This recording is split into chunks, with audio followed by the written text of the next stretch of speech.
Neste vídeo você conhecerá como a renda arrecadada através dos dízimos e ofertas na IEADPE, Igreja Evangélica Assembleia de Deus em Pernambuco, era administrada no ano de 1964. Para quem não me conhece, eu sou a Silvana do canal Diário Pentecostal, especialista em História e Teologia do Protestantismo no Brasil.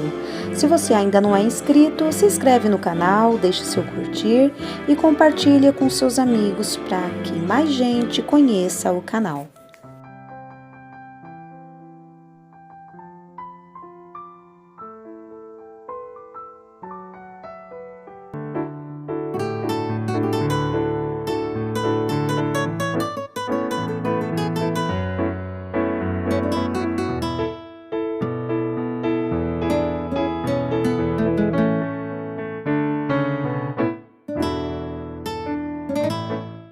Com frequência que muitos pastores, e influenciadores digitais utilizam-se do versículo "Não removas os marcos antigos que puseram teus pais", e eles usam esse versículo para doutrinar, entre aspas, a igreja, principalmente na questão dos usos e costumes.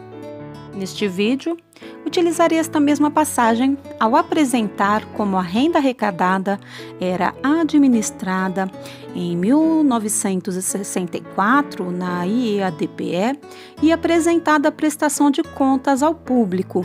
E para os atuais pastores, não remover a transparência financeira dos dízimos e ofertas, como os pastores antigos faziam. Não remova os marcos antigos.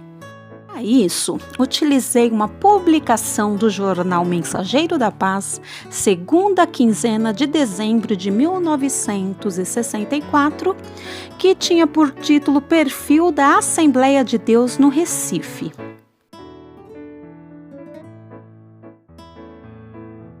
Não precisamos argumentar sobre o progresso da igreja. Iremos tão somente aos números, os quais, numa linguagem muda, tudo exprimem.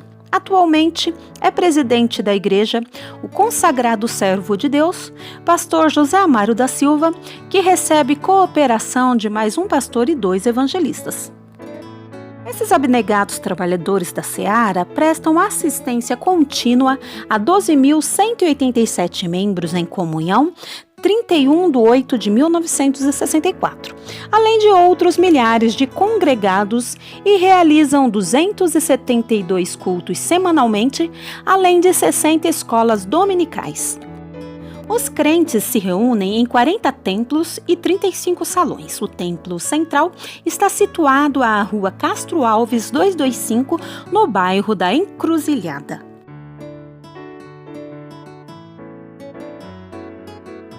O prestígio da igreja atingiu o poder público. No bairro de Imbiribeira, existe uma rua que tomou o nome Rua Missionário Joel Carson, antigo obreiro do Senhor que ofereceu à igreja o melhor de seus dias até que o Senhor o chamou em pleno exercício de suas funções. Atualmente, sua esposa mantém um orfanato que abriga regular quantidade de crianças que recebem de seus lábios a palavra que não lhes foi possível ouvir da mãe querida, que muito cedo se foi.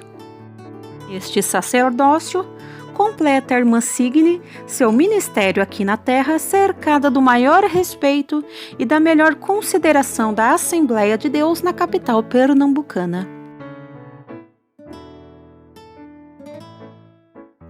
Que diremos de uma igreja em cujo rol se alistam milhares de pessoas e não se encontram vantagens financeiras, senão déficits sucessivos que comprometem a administração e desiludem os observadores?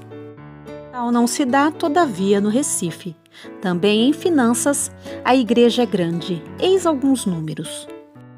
No mês de julho de 1964, a entrada para o tesouro proveniente de ofertas arrecadadas somente no círculo de oração importou em 2.704.974,70 cruzeiros. Nesse mesmo mês, somente as ofertas da mocidade, por sua vez, renderam 520.270,70 cruzeiros.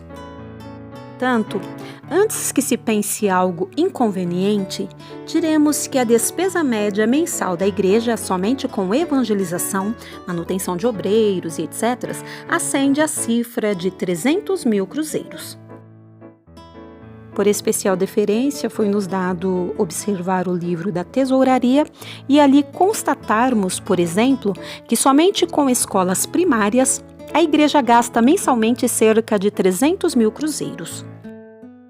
Em março de 1964, a igreja empregou 155.310 cruzeiros somente em auxílio a pessoas pobres e em fardamento para a banda, 1.800.000 cruzeiros, além de 44.860 cruzeiros em aluguéis de casas de oração. Basta-nos esses números, que Deus mais e mais abençoe.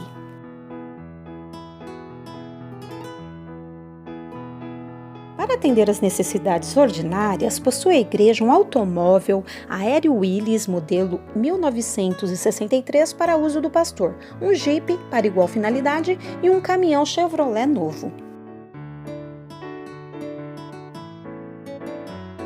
Não tem a Assembleia de Deus do Recife esquecida sua participação no enriquecimento do patrimônio cultural do país. Quando sabemos de vergonhosos índices de analfabetismo que cobre a pátria, alegramo-nos saber que aquela igreja empreende também um plano de ensino, levando aos pequeninos as primeiras noções de instrução, já sob um prisma sadio, sob a égide do Evangelho. Estas crianças aprendem a ler e logo leem a Bíblia. Que diríamos mais? Não é que se leiam a Bíblia?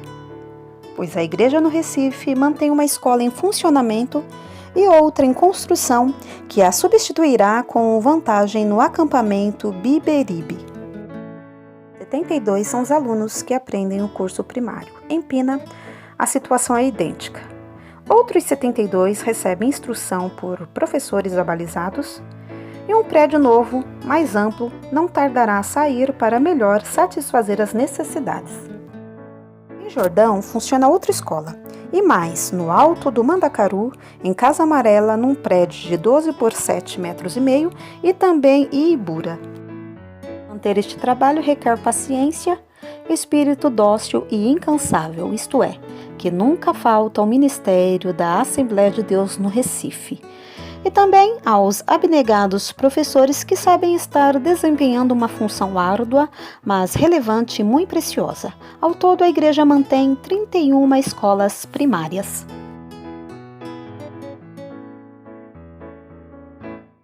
É fácil verificar se uma igreja está crescendo?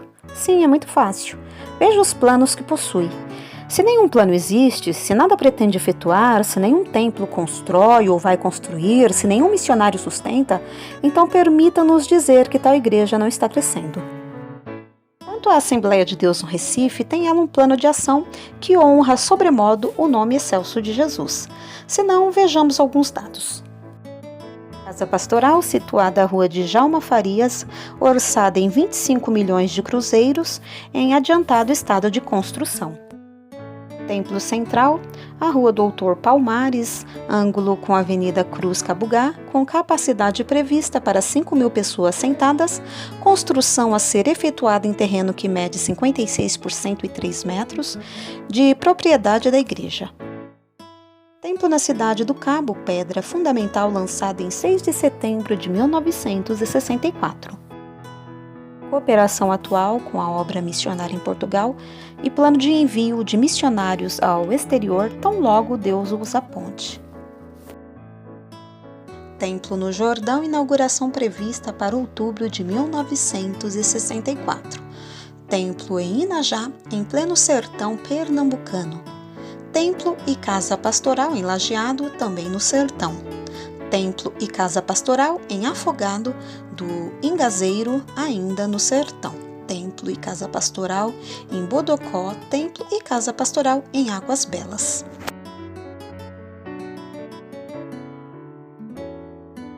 Quanto à passagem bíblica não remover os marcos antigos, que sirvam também para os pastores, as lideranças, e não apenas para os membros no que diz respeito aos usos e costumes. A Bíblia também serve para os pastores. Muito é falado nos púlpitos das Assembleias de Deus, com muita nostalgia, saudades dos tempos passados, como tempos melhores, com menos vaidades, com mais cumprimento às regras de usos e costumes. Saudade de tempos passados não deve se resumir apenas nas questões de usos e costumes, e sim também na questão de transparência, prestação de contas do que é arrecadado através dos dízimos e oferta e onde são empregados estas rendas. Líderes, não remova os marcos antigos colocados pelos seus pais.